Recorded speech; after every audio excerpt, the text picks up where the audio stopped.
What's going on, y'all? Welcome to another episode of The Play Callers. I am one half of the dynamic duo, Stephen Voss, joined as always by my co-host. The other amazing half, Cool McCain. So, hopefully, y'all had a great Thanksgiving for everybody here in the U.S. yesterday. Hopefully, y'all got some good food, was able to spend some time with family, even if it was long distance. Hopefully, everybody at least got to talk to their loved ones and spend some quality time. And, probably catch some sports too, which is what we're here to talk about tonight. So, we're going to jump into Yeah, that. a So, little bit. so cool, man. It's been kind of a busy week in terms of news. I mean, we had NBA free agency. We have the Baltimore COVID Ravens and all their issues. I mean, it's man, and then we have football for Thanksgiving. So it's been a crazy week. Before we jump into the NFL stuff, man, I know we talked about it a little bit last week because free agency was just getting started when we came on live last week. But NBA free agency, man, it was a cyclone this year. I guess with people needing to go ahead and get guys into camp and get them started, there wasn't none of this waiting 3-4 weeks to sign people stuff, man. People were like, no, we're paying guys, we're on it. Yeah, I think that really jump started, the process and got everything moving a lot quicker than we normally anticipate. Because as you said, got training camp in about 4 weeks, so actually less than that now. So you want to get, things going, get people in, sign, have an idea of, what your team's going to look like early. So definitely precipitated a lot of movement. One of the moves that I thought was really wonderful was what the Charlotte Hornets did here, and getting Gordon Hayward. Uh, obviously, you had to overpay him a little bit. No point in going into all the contract numbers. Obviously, you had to slightly overpay him because at the end of the day, you're asking him to come to a team that the most recognizable face is a guy that hasn't played a preseason game or anything, and a guy that no longer plays, in the owner Michael Jordan. So, getting him to sign and come to Charlotte is a big coup, for the Hornets. So, props to them for identifying their guy and going and trying to get that guy, to have a name, because obviously you can't get more people until you start to get people, right? You want to be a destination that people want to come to as a free agent. So this was a way better move than the last one they tried in Nicholas Batum. Hopefully it'll end up better for the city of Charlotte. Yeah, there's a couple teams that made some surprising moves. The Atlanta Hawks are Oh, another one. Uh, I hear all the time from Atlanta fans, man. I've been in Atlanta for what almost 15 years now, and I've been hearing it the whole time that I've been here.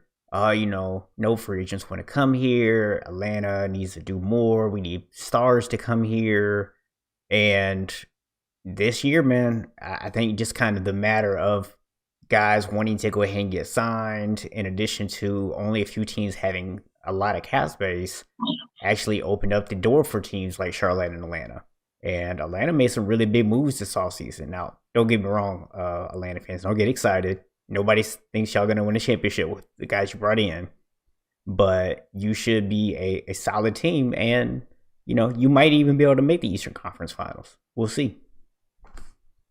yeah, I know two of the big signings for them, of course, was Bogdanovich, who had that um, trade situation kind of fall through with Milwaukee. Then, of course, Gallinari, you know, went to Atlanta as well. So those were two names that definitely help bolster, their lineup and make them And they got better off. Rondo Of too. course, Rajon Rondo, and obviously, when you win championships, you're going to have people leave the team. That's just how it goes, because a lot of people come and they have that mindset of kind of chasing the ring or wanting another ring in the case of somebody like Rondo or somebody like Dwight Howard who just hadn't had one. So you wanted to get one. So then you get it, and it's kind of like, do I stay here or do I try to get a little bit more somewhere else? And I can't blame guys for wanting to go after the money. I mean, I always believe you got to get the money while it's there. So some of those guys from that Lakers team, they probably wish they were still back in LA, within themselves, but you got to get the money, right? You got to get the money because it's only so long you can get it. Well, it's interesting with Dwight Howard because for him, it wasn't even getting the money. He's on a minimum contract. He could have made the same amount of money in LA. So, Could from he? my understanding, his situation is we basically put a proposal out, so not an official offer, but just a proposal, and he thought it was an actual offer. And then, Philadelphia came in and they came hard at him. They're like, man, we really want you here. And I think he kind of felt like, hey, maybe they don't really necessarily want me back in LA. Maybe they're not 100% sold on me. And I got this team over here showing me love. So I think that's why he left. It might have had something to do with the fact that, he thought he was getting a contract offer. So maybe he was a little bit embarrassed after jumping up on social media and telling everybody he coming back. And then find out he didn't even have an offer yet. So, I don't know, that might have played a part into his decision, but that's why he left. It wasn't really for money. It was just felt appreciated in Philadelphia. Well, if you think about it, still's the money. Philadelphia came with the money first, not a proposal. They came with an offer. LA didn't, if that report is correct, I've read something with some of that information in it. I know I did read that, he felt as though, LA was kind of dragging their feet with him, and he wanted to go ahead, get locked up and make sure he was good to go. Because you think about it, he was a free agent last year that had to settle for like a half-year contract after like some 10-day contracts with LA. So, he didn't really get paid too much last year. Philadelphia comes and says, we got the money ready for you now. LA's kind of like, well, here's what we might pay you. I mean, it's still about the money to me. I mean, you showing me the money, you telling me you mightn't get the money here. I got to go with the money. So, I mean, it's just, my take on that. But I can't say I blame him. I feel if he was a priority for LA, then that wouldn't have been a offer sheet. That would have been an actual contract offer. There wouldn't be a proposal. So he did what he needed to do to make sure he got his bread. So that's what he's supposed to do. Yeah. Now the Clippers, you did lose Montrezl Harrell to the Lakers, so that's interesting. You basically stay where you at, flip locker room, so that's interesting. But the Lakers did also pick up Marc Gasol, so they, then they got a couple of the big guys that was out there. And Ibaka, former teammate of Gasol, decided to go to the Clippers, as well as Marcus Morris, re-signed with them. So they did have some bigs out there as well. So it looks like Toronto may be moving away from, some of those guys that were there during that championship year. Obviously, contracts play a big part of that, and salary caps and things of that nature. And then you look at like Denver, we got JaMychal Green, a guy from the Clippers. And then we re-signed Paul Millsap.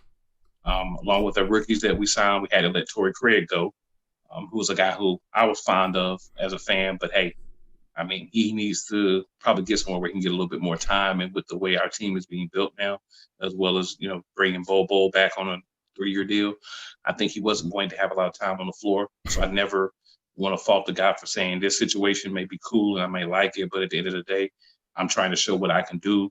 And I want to, progress a little bit in my career. And I may not be able to do that on my current team, so let me move. So that's what he did, and can't blame him for that either. Yeah. A lot of people I was talking about right then, by the way. Yeah, I mean, for me, man, when I look at a lot of these moves, I'm looking at it from the standpoint of who got better, who got worse. And, when I look at the Western Conference as a whole, we already talked about how it's going to be tough.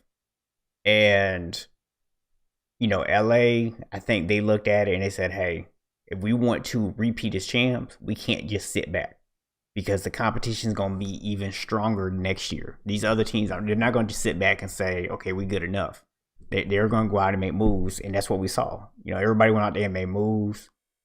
To me, that the biggest move that got made, which was, I think, the biggest shock for a lot of people, was Montrezl Harrell coming to the Lakers.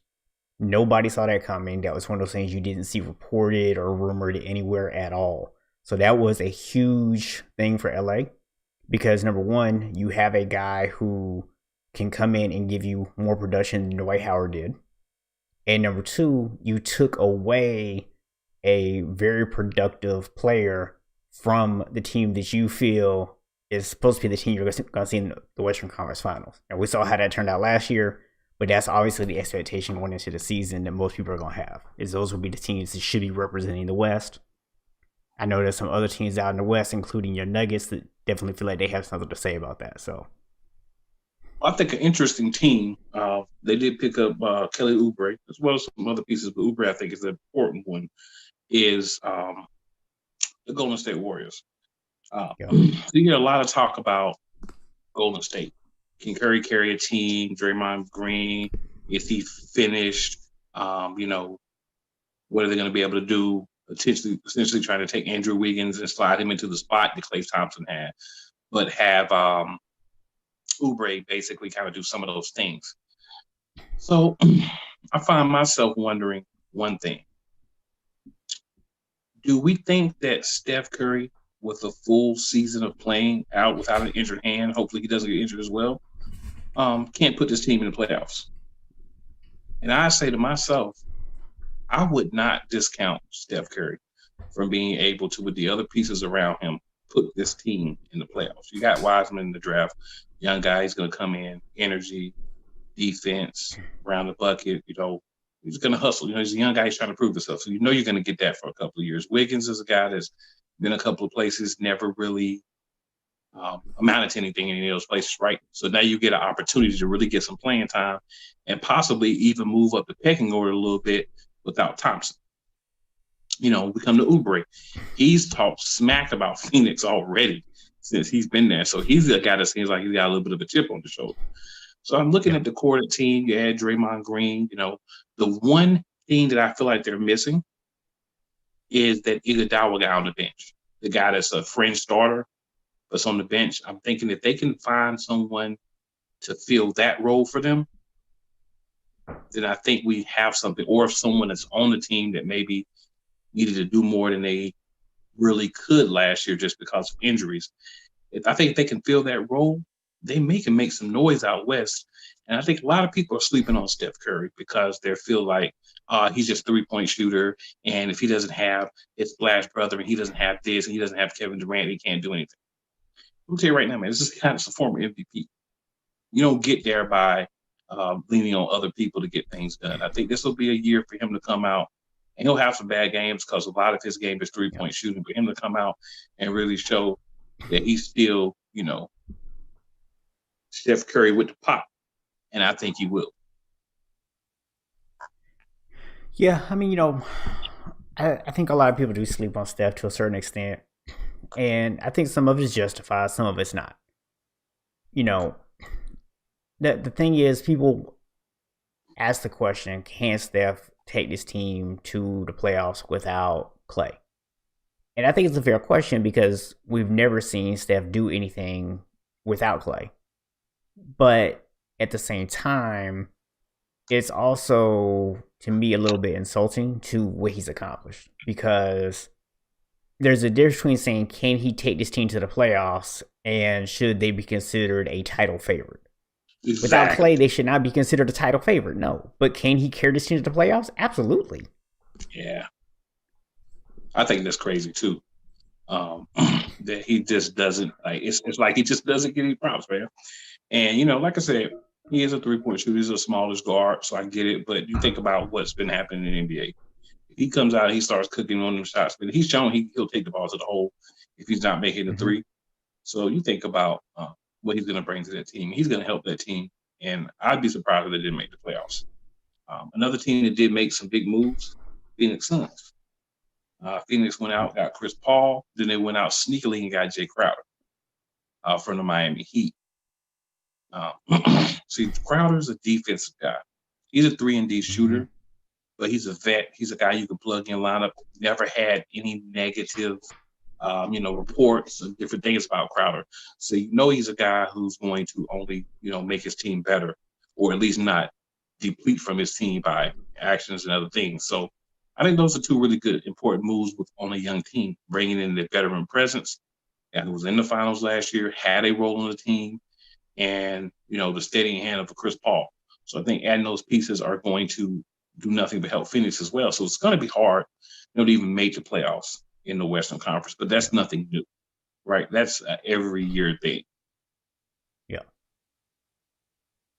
Yeah, and even over in the East, it's you're still gonna have a couple of weak teams make the playoffs in the East, obviously, but I think the competition gets a little bit stiffer.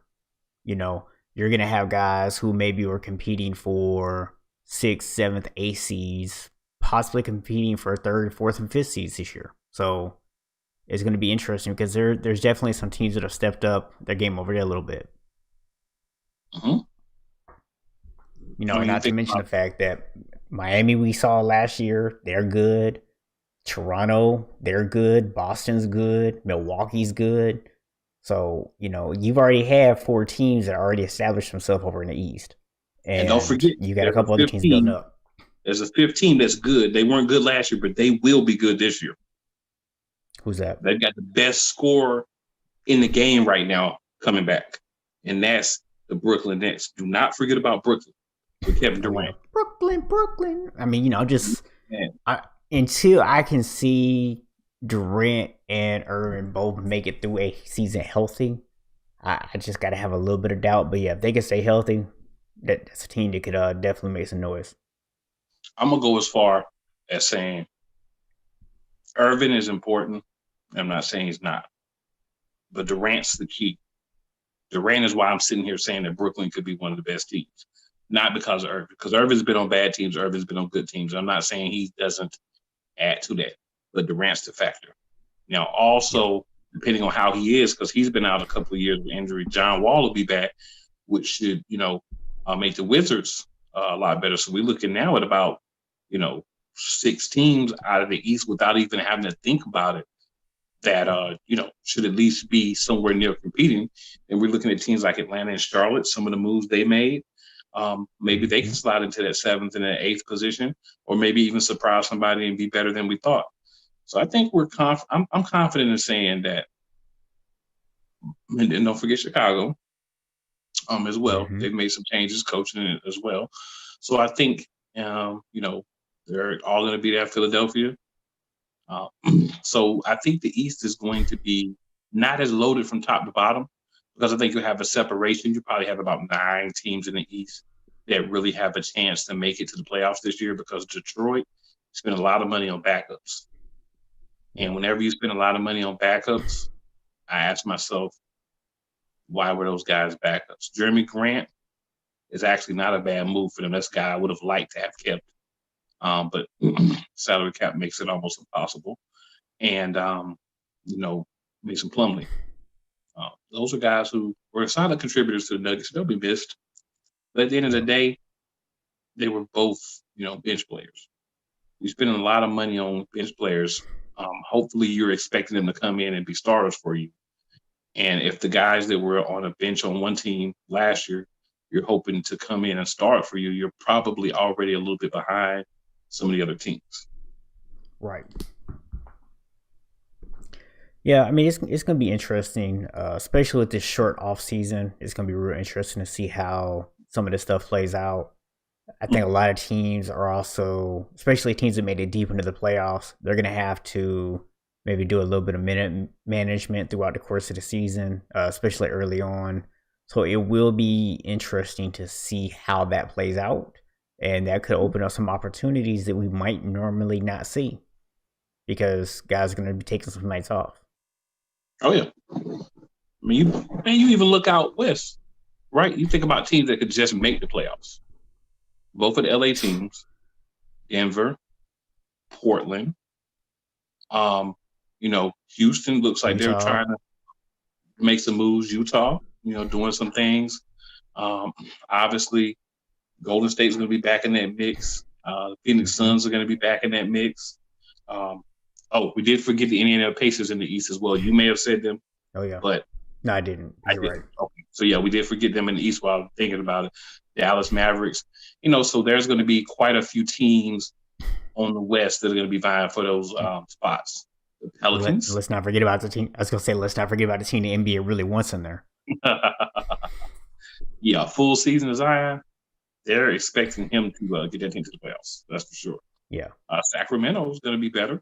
They made some Yeah. some wise, thrifty moves, not too much. They signed Hassan Whiteside. He gives you a certain skill set, but he doesn't require to have the ball a lot in order to do what he needs to do. So, a lot of I would say smart moves that teams have made. Still some guys out there, notably, of course, Anthony Davis, but I feel like he's going to be there. And then speaking of Torrey Craig, I didn't stay where he went. So he went from Denver to Milwaukee. So I'm not going to knock him for going to Milwaukee, right? And he's a shooter and a Right. slasher, so he's a guy that should fit in well with what they need.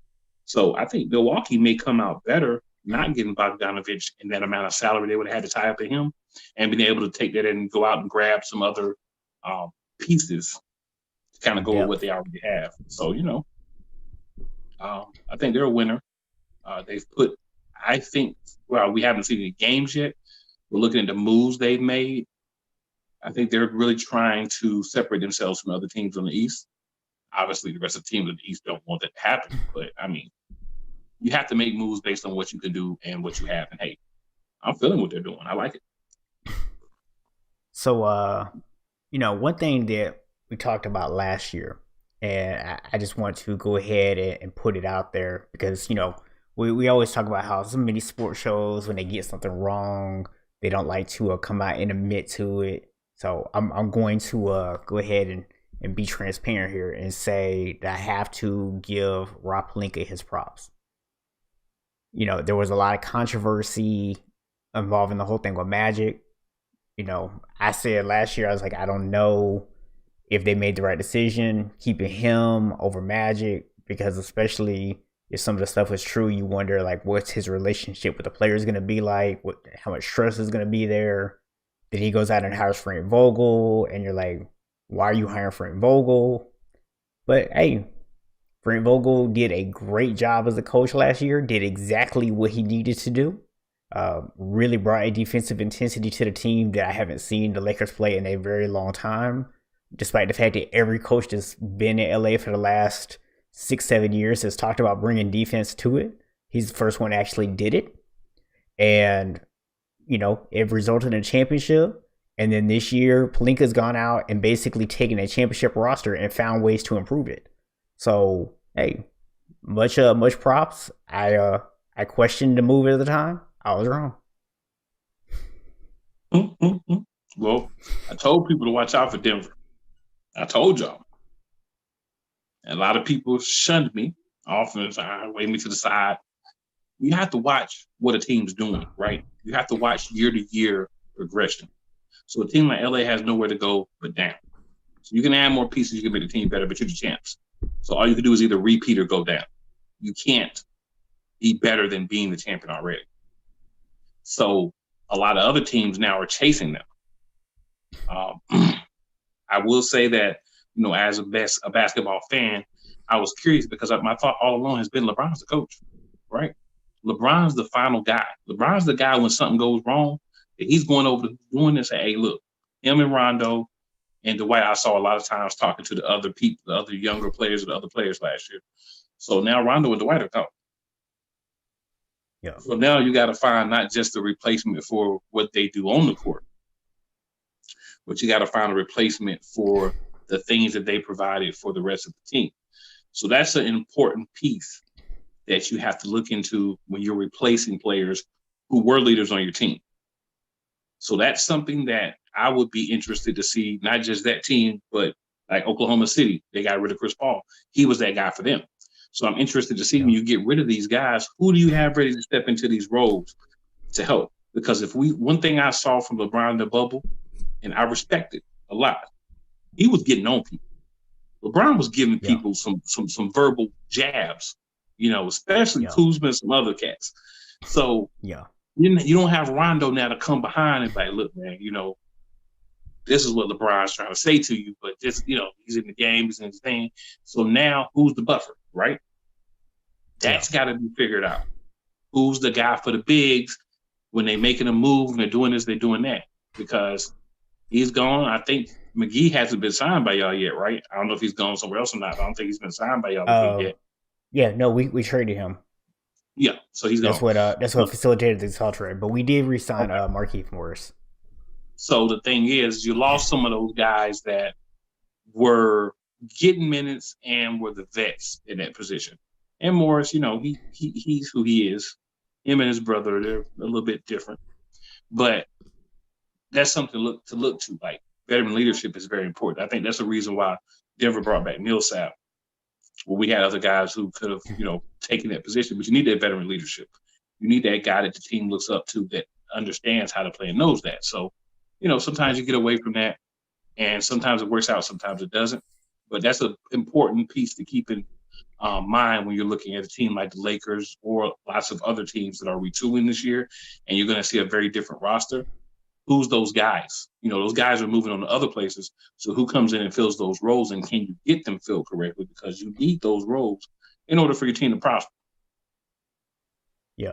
I mean, I will say this. I think that for LA, you're looking at two things. Number one, you're hoping that that's going to be the next step up in Anthony Davis's growth, is that he's going to start to take on a little bit more of that leadership responsibility, especially because everybody knows it's going to have to be his team when LeBron leaves. The other person, though, that they did bring back, which I think with all the moves that they made, one of the biggest moves they made was re-signing KCP. It's a guy who was there last year, played well throughout the season and through the bubble. He's a guy that his teammates have respect for him. So he can be that glue guy for you this year. I think he can be that guy to come back behind LeBron and kind of soften the blow a little bit. Obviously, Anthony Davis needs to step into that role a little bit as well. But I think KCP is the guy that's going to probably have to do that for the Lakers this year. Well, let's hope so, man. Just because, like, I like to see a competitive NBA. The NBA is a long season. I like for it to be competitive. I like to get down to the end and you're not sure. I love that for the NFL too. The NBA more so because of the length, right? You want us to be able to see a lot of games matter when you're watching games later in the season. So I'm excited that, it's coming back as soon as it is, to be honest. I know a lot of people, especially players, may not be, but you had to break. I get it, especially teams that went deep, like conference finals, made the playoffs in the bubble, championship round or whatever. But, we had to get this in before the Olympics. We know what was there. We know what needed to happen. We knew the time frame. Come on, it can't be any different. You got to fulfill the contracts. You got to do what you got to do. So it's simple, man. You had to do what you had to do. You had to be back. You had to make it happen. Period. So real quick, I do want to shift our focus here a little bit. You talked about all games mattering. So anybody want to tell the Dallas Cowboys? Because they seem to have forgotten about halfway through that game yesterday. So I gotta tell you, man. I'm not even knocking the Cowboys. I'm not even making fun of the Cowboys for being the Cowboys. I'm just strictly looking at this as a guy who loves football, right? You see Dallas. They come out, Dalton's back. Like, all right, they had a win last week, so let's see what they got. They come out against the football team, who isn't a horrible team at all, right? I mean, we talked plenty of times about now they got Alex Smith back. He's doing his thing. And I said before the season started that he was going to be their quarterback and he was going to be what they needed to be dangerous in the division. And he is, because he gives them exactly what they need. But to see Dallas, forget Dallas, to see any NFL team go out there and lay a stinker like that out, it's like watching the worst case scenario for the Eagles every week. And it was bad, man. I mean, Zeke doesn't like himself. CD dropped a pass in the end zone, but he's a rookie. Reads you're making in some of those situations, like why? One of those interceptions, I'm like, dude, really? The one that got picked off and ran back, I think on Alex Smith, was a great play. But the one of the ones Dalton had, I'm like, dude, why would you even make that throw? Right. They just don't seem to have what they need right now. Yeah. Every game, Dak is adding more money to the contract they're going to have to pay him. Yes, they are. Every game. Mike McCarthy, I was arguing that the way Doug is calling plays is probably one of the worst in the NFL. I have to say the Cowboys play callers.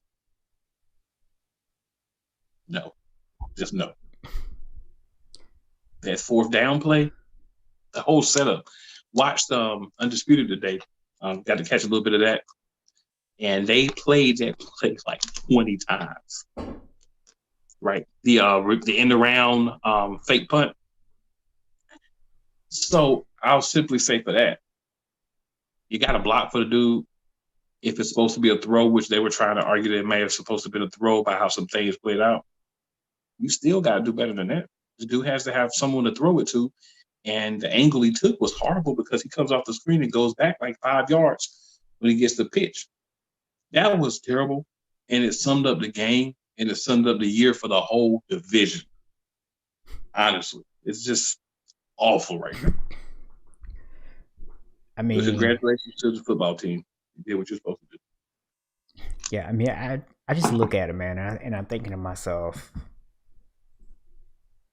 not just do you make that call, because you know what? Every coach makes a questionable call sometimes, right? But to have a play fail that badly, and you come out after the game talking about something, it was a good play call. By what standard was that a good play call? We're not just talking about a play that, maybe you had an open guy and somebody just missed a block and that blew up the play or anything like that. No. We're talking about a play that even if you had executed it perfectly, probably still had no chance of succeeding. That's not a good play. That's a terrible play call. I actually feel a little bit bad for Cowboy fans watching that, to be honest with you. And I don't feel bad for Cowboys fans. Ever. Exactly. Now, to answer your question, the play should never have been called. There is no Pee-wee game. There is no high school game. There's no flag football game. There is no video game. There is no pretend game. There is no game with a little ball where you're kicking it, little table football. There is no Tecmo. There is no game where you call that play. And he did defend the play, and guess what? You're wrong. You don't want to just come out and say, got in the heat of the moment, made a bad call. We'll evaluate and make sure we make better calls in the future. No, you want to rob with that? No, you can't rob with that play. That was trash. That was one of the worst calls I've ever seen. When I saw them do a fake, I'm like, bruh, everybody knows y'all try fakes. You're down. You're desperate. Come on, man. Like that's the situation you put that up in. That's where you want to go with that. And that's cool if that's what you want to do. But I think you own up to it and just say, hey, we were reaching for stuff. We were trying, it didn't work. So we're just going to, hey, you got to try, you never know. I mean, It's just, that was just terrible. The whole thing from the play to the explanation, even when you break it down, you can't even really tell what's happening. You have to try to assume that maybe it was supposed to be this. You shouldn't have to do all that with a play. It was a bad play. It was a bad play call. Punt the ball, try to play some defense, and do better than that. That's horrible. But I'll tell you who did have a good day yesterday at the state of Texas. That would be the Texans. Yes. They had a ball. Deshaun Watson. I have to give Deshaun Watson a lot of credit, man, because what he has managed to do with a receiving core that has no business being productive is amazing. I mean, you took away his best receiver and you replaced him with a guy that's basically become a journeyman in the NFL. And you've got a lot of other wide receivers on that team that none of them are true number one receivers. It's basically a bunch of number twos. And Deshaun Watson is out there balling out with a bunch of number twos. I mean, I'm not going to say those guys are crap. We're not talking about he's out there throwing to fours. But none of those guys are ones. Those guys are all twos at best. Some of them might be threes. here's what I see in the beauty of what Houston did, and this may have been what Bob was trying to accomplish, but he didn't have the coaching acumen to do it. The person I think deserves the most props in all this is Romeo Crennel, because he essentially took the same team that Bob couldn't get to do anything with, and he has those guys playing well and winning games. So I say, you're right. They don't have a number one, but I don't think Deshaun Watson needs a number one. As long as he has guys that can catch it. He's got guys in the backfield in Procise and Duke Johnson as well that catch the ball. So he has a lot of different ways he can spread the ball around tight ends, running backs, wide receivers. So he can just go with it, right? He doesn't have to look at it and say, all right, I need to make sure this guy gets X amount of catches a game. So maybe in a weird sense for him, not in most situations, but for him, excuse me, having two guys in Stills and Cooks, as well as some other pieces around them as well, that can make catches. You can't really say, I'm going to take away Stills, because why am I going to take away Stills when Cooks is about the same? Why am I going to take away Cooks when Stills is about the same? If I have a top corner, who am I going to put him on? So I think maybe for him in this situation, with the way everything's set up, this may have been good for him. You know, obviously he would be better if he had, you know, his receiver, but he's gone. So I think if you're going to get rid of him, you do try to bring in guys who are these type of players. They can run, they can make catches. They just need the opportunities. They may not have the same level of talent. That's why they're not number ones, but they are guys who can make plays and are interchangeable pieces. You can swap them around the field because they can both do a lot of the same things. So maybe just for him, not everybody, but maybe just for him in the way he plays and how, as his college coach said, he's the closest thing to Michael Jordan in professional football. This works. Yeah. I mean, it's impressive, man. And speaking of his former coach, so I'm just gonna comment real quickly on this. So last week, Florida State was supposed to play Clemson, and they had a player who I've seen contradictory reports. So I'm going to say I don't know for sure, but one report said that the player was having symptoms throughout the week, and he took a test on Friday. They traveled to Tallahassee. He traveled with the team. On Saturday morning, he got a positive test. Now, he got a positive test on Saturday. He was with the team on Friday, traveling down. And Saturday. So, Florida State's medical staff say, hey, we're not comfortable putting our guys out on the field because you had this guy around your whole team with COVID. We now know that he was positive. He had a positive test. And here comes Dabo talking about, Florida State's medical staff basically forfeited the game for them. Their administration forfeited the game. The game wasn't canceled because of COVID. That's just their excuse. It's like, look, man. There's no reason for Florida State to duck that game. We knew we were going to get annihilated. That nobody at Florida State had any misconceptions that Florida State had a chance of winning that game. So you're insinuating somehow that they didn't cancel the game because one of your players tested positive, that they canceled the game because they were scared of you. And then, Mike Norvell comes out and says, well, hey, we're not doctors. I know some coaches think they are, but we're not. Obviously, a little subliminal shot at Dabo.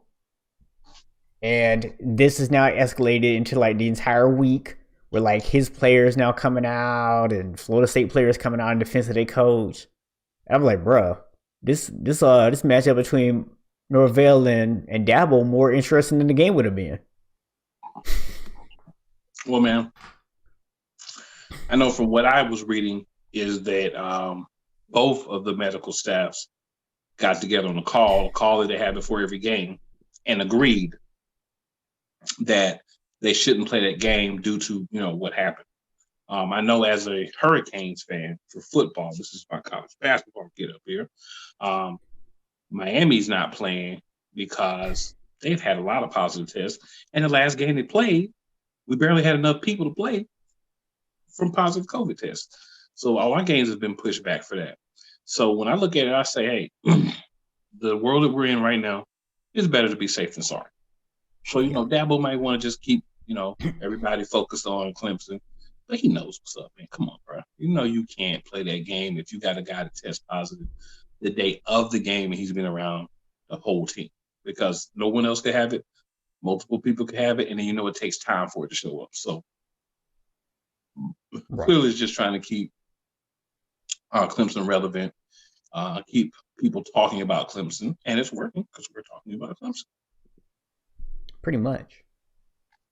So, man, I mean, it is what it is.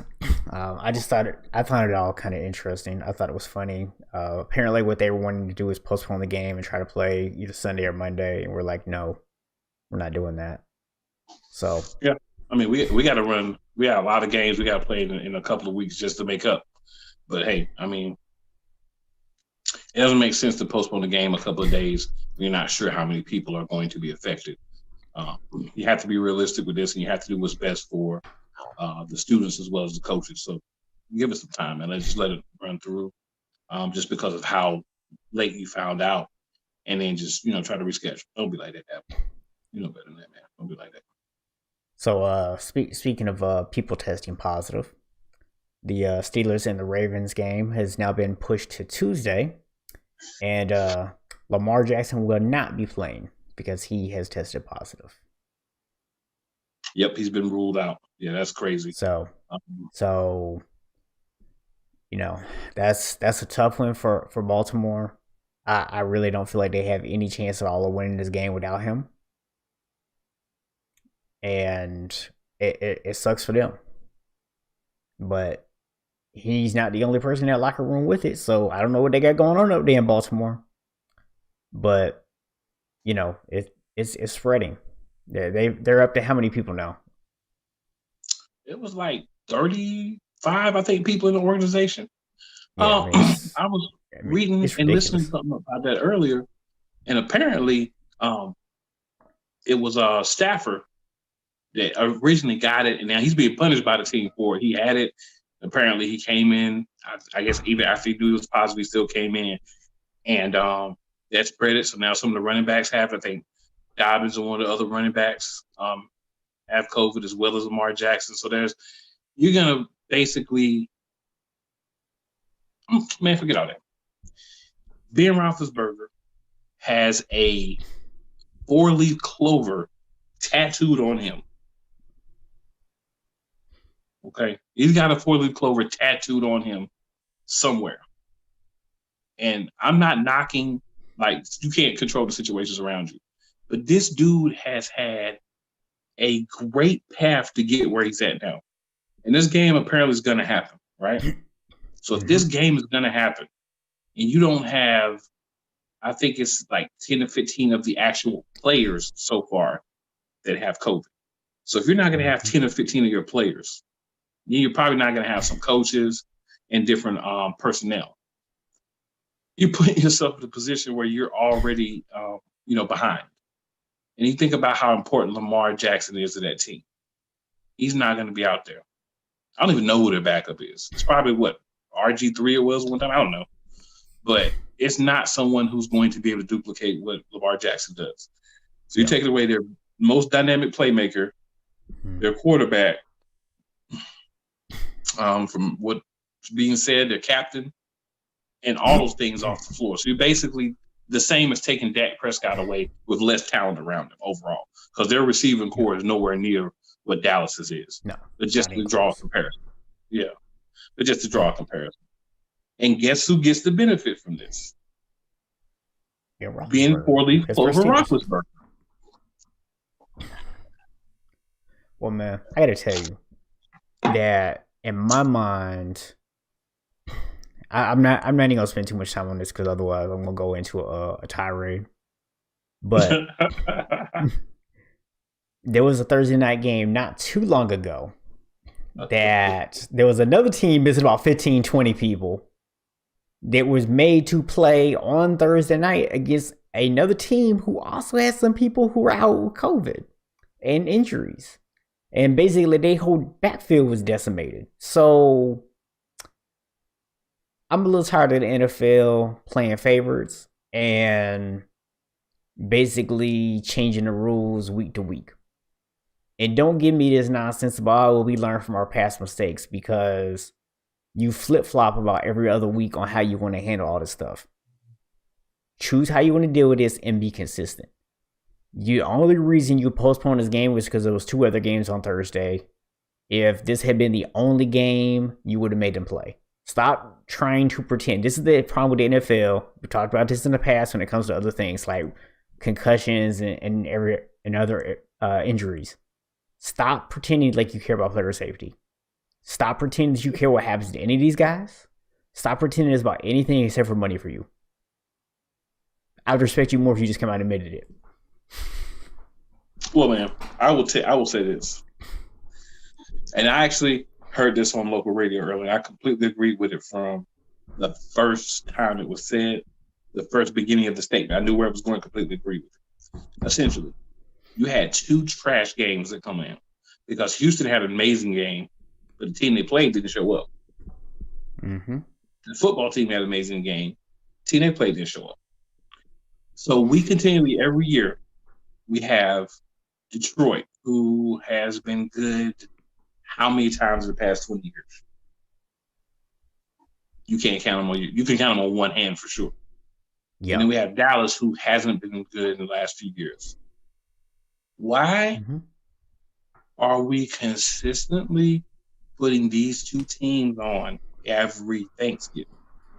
Why can't we have a rotation where we put some of the teams on that are playing well and still have Dallas and Detroit play? Because, yeah, that's a game where those teams have played historically, but do they have to play every year?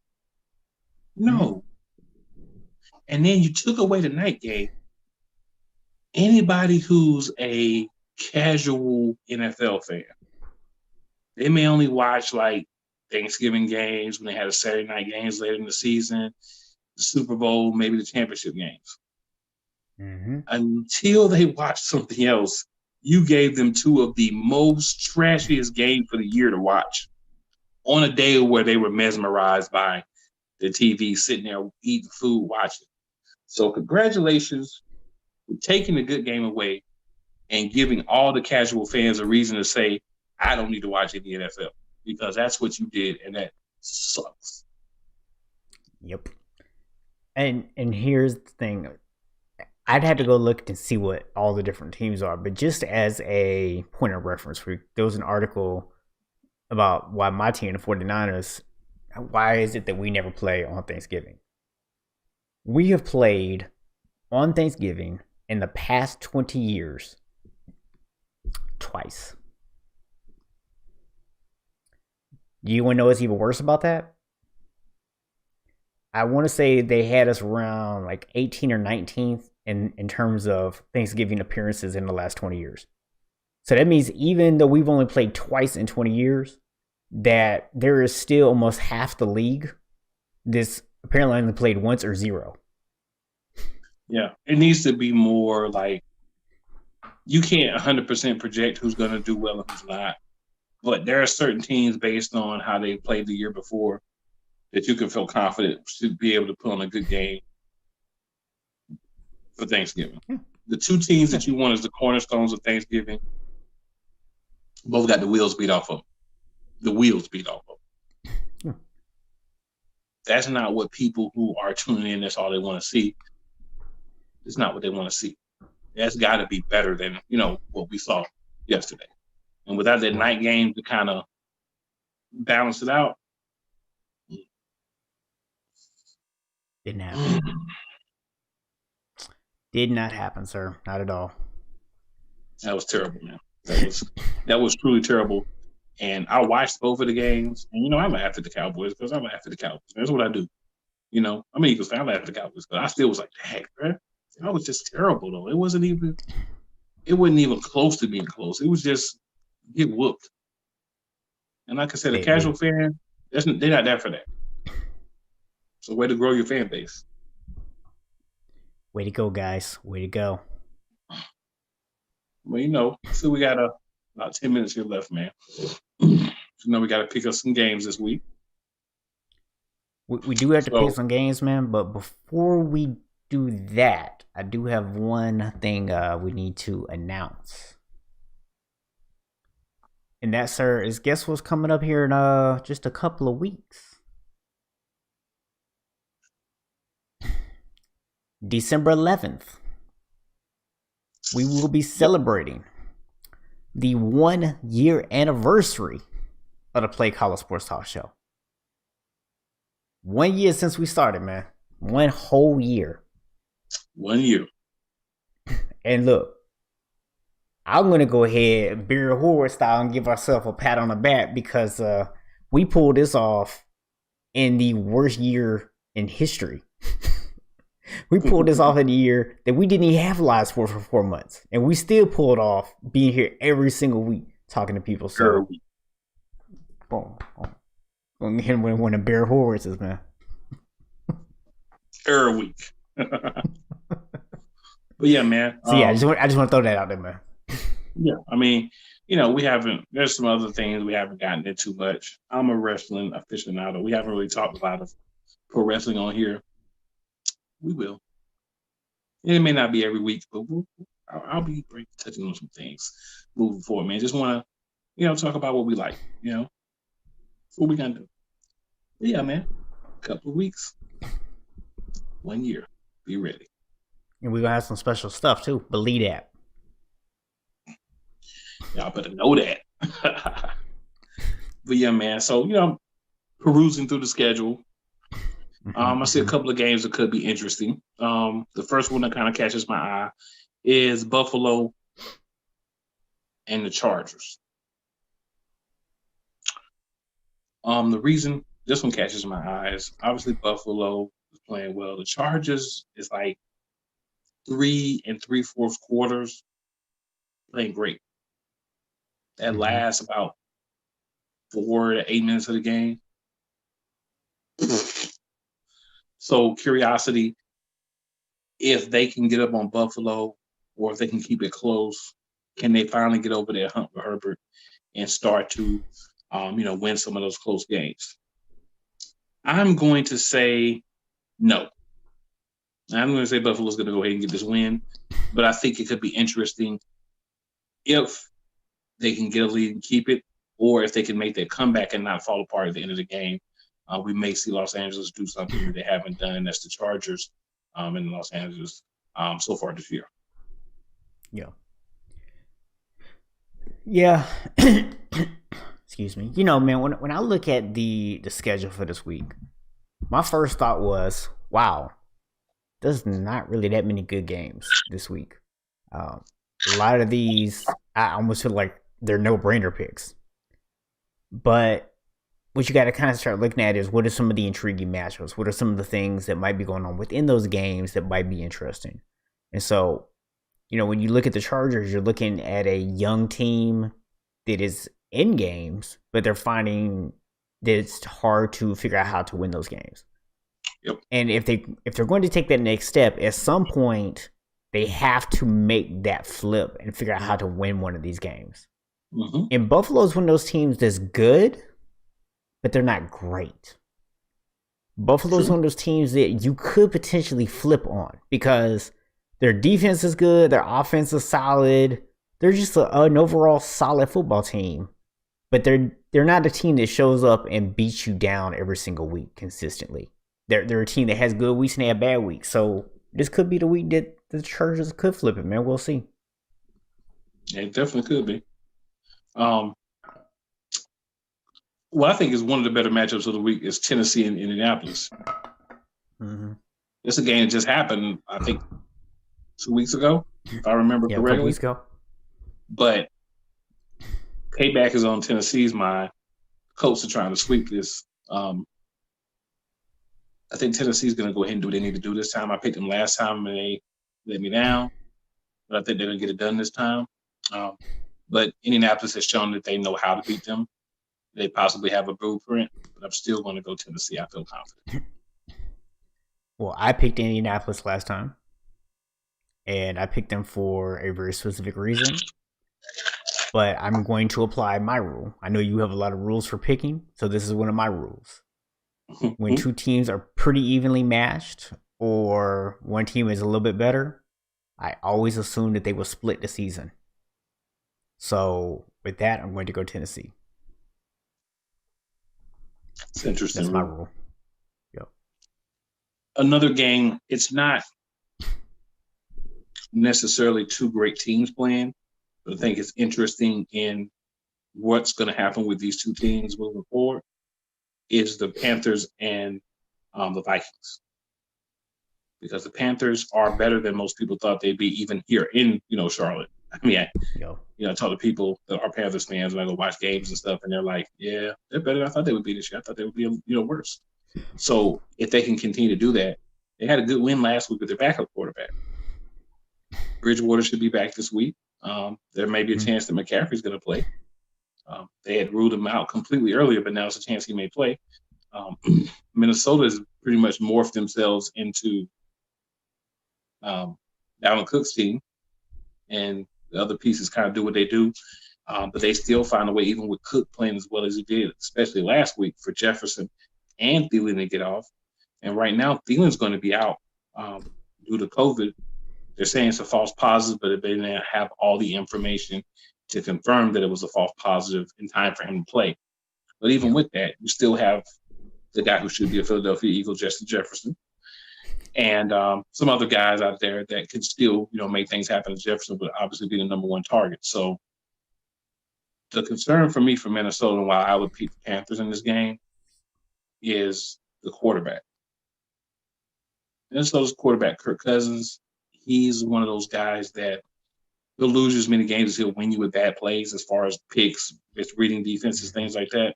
So I'm going to say that running game, they're pretty even. I'd give a slight edge, of course, to Minnesota with the way Cook's running now since he's returned.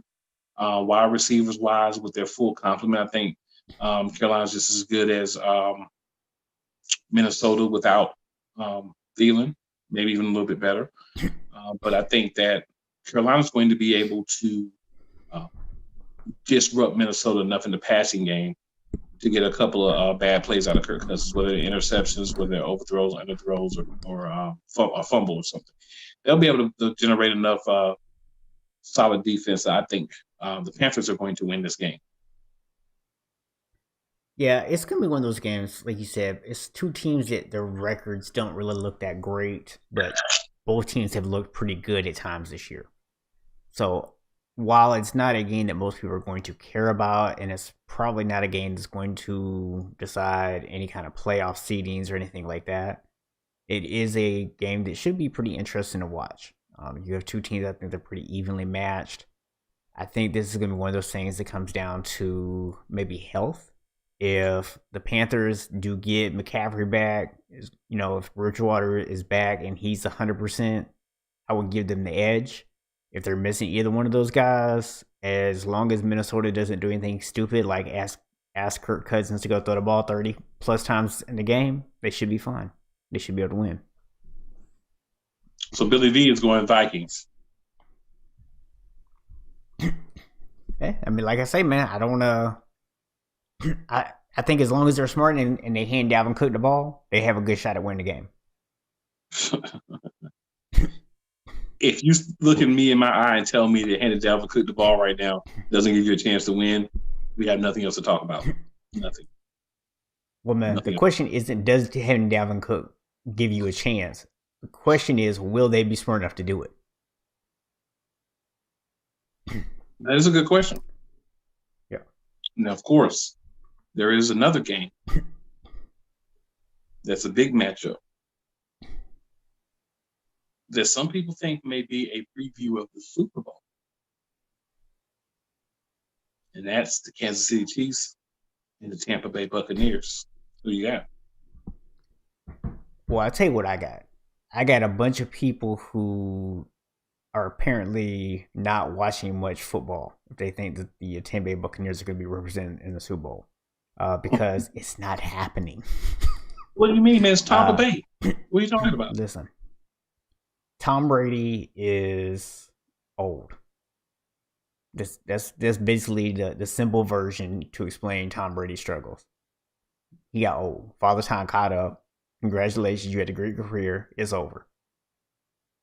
I know their defense is good, but it's not good enough to stop this Kansas City offense. Kansas City is going to treat them like a redheaded stepchild. That's my prediction. I could honestly say if Tom Brady turns back the hands of time this week, if he's able to be Brady for 3-4 years ago, if all his receivers make all the plays, his running backs can control the field, keep Kansas City's offense on the sidelines, they're still going to lose. You know why? They don't have Mahomes. They don't have a receiver who can catch a 5-yard slant and take it to the house every time. They don't have 3 of them. They don't have a tight end who's probably the closest thing to y'all's injured tight end in the league right now, if not better. Mm-hmm. They don't have a young horse in the backfield who can catch and run, and a veteran backup who could have went somewhere else but decided to come down for a chance to win in the backfield to back him up. Kansas City is the better team, top to bottom, offense and defense.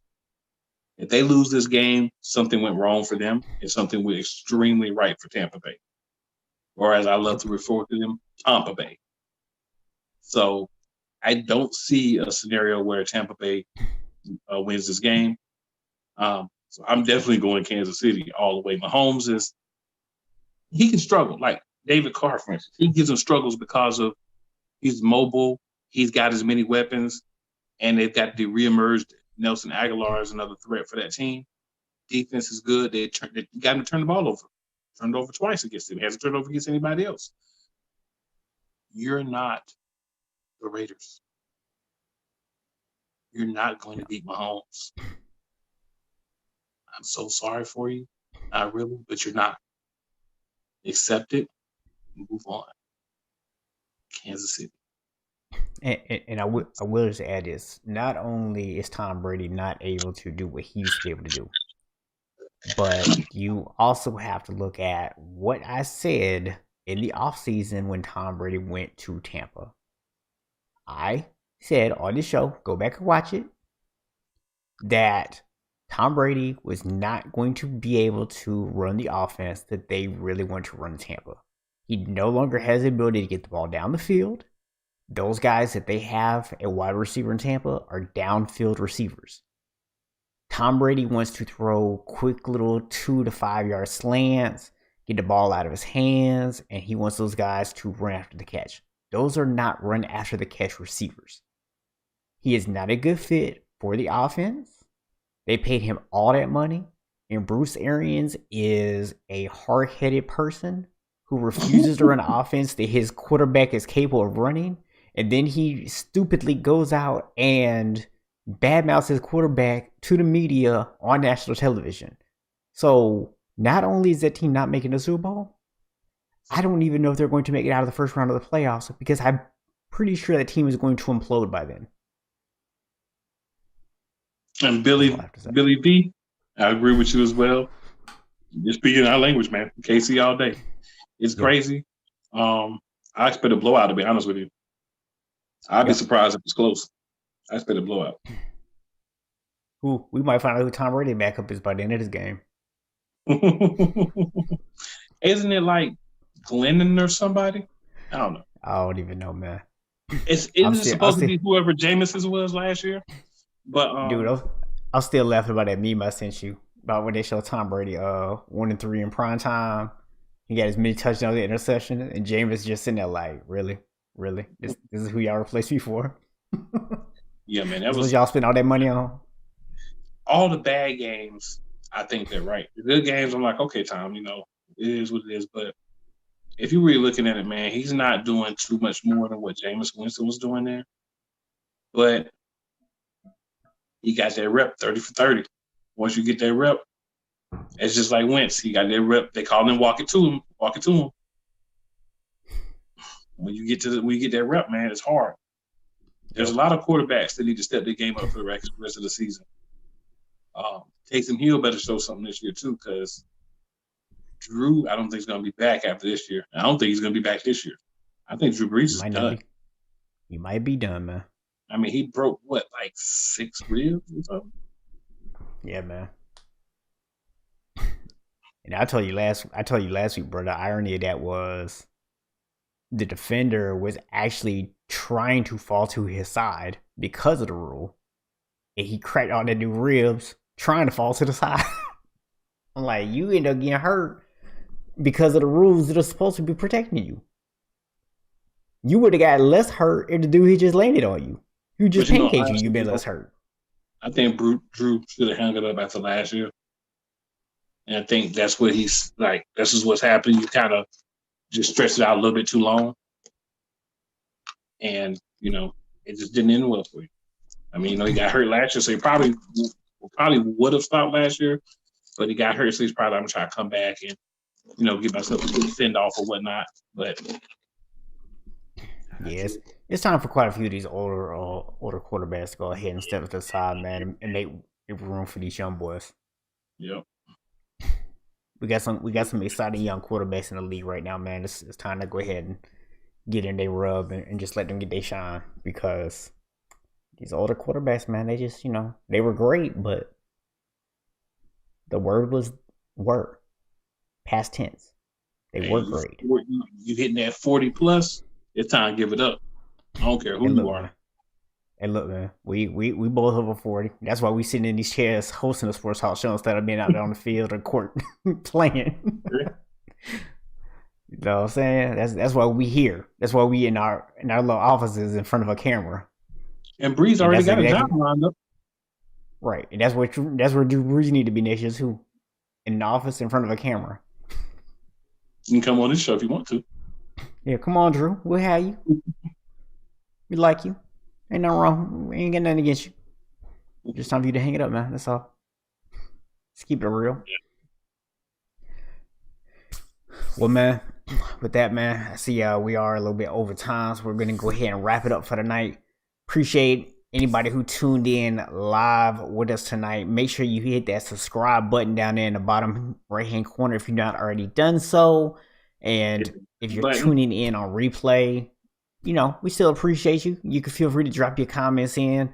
We do kind of try to check on those throughout the week, and we either respond to them in the comments, or sometimes we'll bring it up on the next week on the show. So make sure that you drop those comments and then check in.